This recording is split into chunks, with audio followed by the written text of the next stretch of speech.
हाय लोगोफोर चेनेलखौ subscribe खालामाखैबा subscribe खालाम लोगोसे खाथिनि गाथानि सावगारियाव थुनानै हो मानोना आंनि लेटेस्ट भिडिअ आपलोड खालामोब्ला नोंथाङा बे खौरांखौ बयनिख्रुइबो सिगां मोनगोन। Hello friends, good morning. This is me Ramen. Welcome back to Technical Bodo YouTube channel. खुलुमबाय लोगोफोर आंनि मुङा Ramen Technical Bodo YouTube channelaव नोंथांखौ बरायबाय। Friends, दिनैनि भिडिअखौ खालामनो थाखाय जोंनिनो लोगो बिथां सासेया खावलायहरदों आरो बिथाङा बुंहरदों जे जोङो माबोरैहाय Paytm KYC फर्मखौ जोङो माबोरै फिल आप खालामनाय जायो। दिनैनि नैबे भिडिअआव आङो KYC खौ माबोरै फिल आप खालामनाय जायो बेखौ दिन्थिनायनि सोलायै फ्रेन्ड्स आं Paytm आव जों माबोरैहाय KYC फिल आप खालामनो नागिरोब्ला जोङो माबोरै प्रब्लेम फेस जायो फ्रेन्ड्स आं बेखौसो नोंथांमोननो दिन्थिनानै होगोन। अब्ला फैदो लोगोफोर जों समखौ ओरैनो बाहायगारालासेनो जागायदोनि। Let's get started.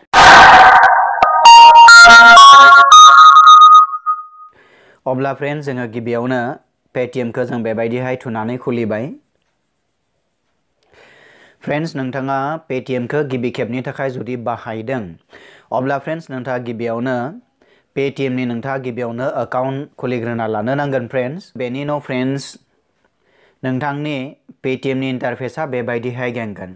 फ्रेन्ड्स दानिया नोंथाङा नैबे गोजौआव खायसे अपशनफोर नुनो मोनदों जेरै पासबुक, एड मानि, लिफाफा, UPI, accept payment link, bank account बेखिनि बायदिसिना नोंथाङा अपशन नुनो मोनदों।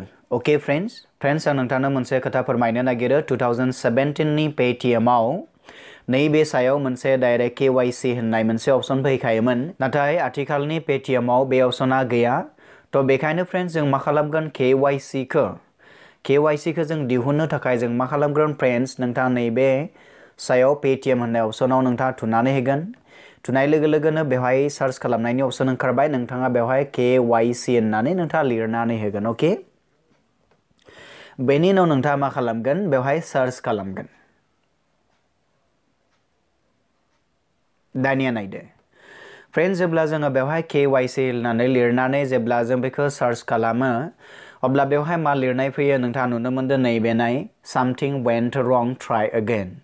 जेब्ला बेवहाय जों again try खालामो अब्ला नाय please wait बेनि उनाव again बेबायदिनो फैबाय थायो something went wrong।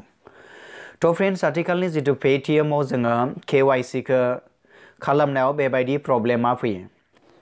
अब्ला फ्रेन्ड्स नोंथाङा नुनो मोनबाय जोङो आथिखालनि जितु Paytm आव KYC नो जेबो अपशनबो गैया फ्रेन्ड्स आरो बेवहाय जों KYC खौ सार्च खालामनानै जेब्ला जोङो आधार कार्डखौ जों जेब्ला लिंक खालामनो नागिरो फ्रेन्ड्स बे अपशना माब्लाबा फैया।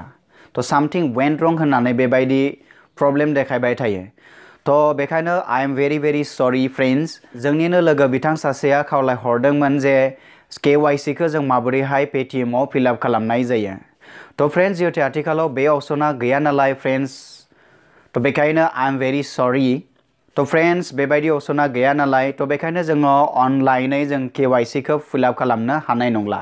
नाथाय फ्रेन्ड्स आं नोंथांनो बेनि मोनसे अल्टारनेटिभ आइडिया होनो लुगैयो। बे आइडियानो जाहैबाय फ्रेन्ड्स नोंथाङा अफलाइनै KYC खौ खालामनो हानायनि मोनसे बेबस्था दङ। थ' अफलाइननि KYC खौ नोंथाङा फिल आप खालामनो थाखाय नोंथाङा फ्रेन्ड्स मोनसे KYC सेन्टाराव थांनो नांगोन। थ' फ्रेन्ड्स नोंथाङा मा खालामगोन नोंथांनि इन्टारनेटआव नायनानै लाबानो जाबाय फ्रेन्ड्स नोंथाङा KYC नियर मी। जेब्ला नोंथाङा KYC नियर मी लिरनानै सार्च खालामगोन अब्ला नोंथांनि खाथियाव बबे जायगायाव KYC सेन्टार दङ नोंथाङा बेखौ नायनानै लानानै बेनिफ्राय बै KYC सेन्टाराव थांनानै नोंथाङा बेखौ खालामहैनो हायो। थ' फ्रेन्ड्स आं मोनथिनायाव नलबारि हाजोआव मोनसे KYC सेन्टार दङ थिग बेबायदिनो सुरुपेटायाव मोनसे KYC सेन्टार दङ।